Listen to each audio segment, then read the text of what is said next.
If your beeswax wraps are starting to look old and tattered, we've formulated the perfect solution. This is a Nature Bee waxing block.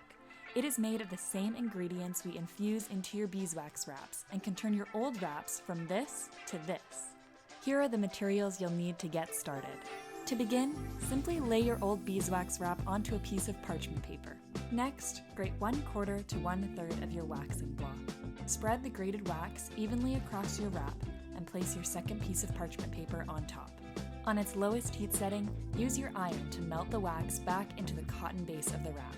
Once the wax has all melted back into place, you can remove your wrap from the parchment paper and let air dry.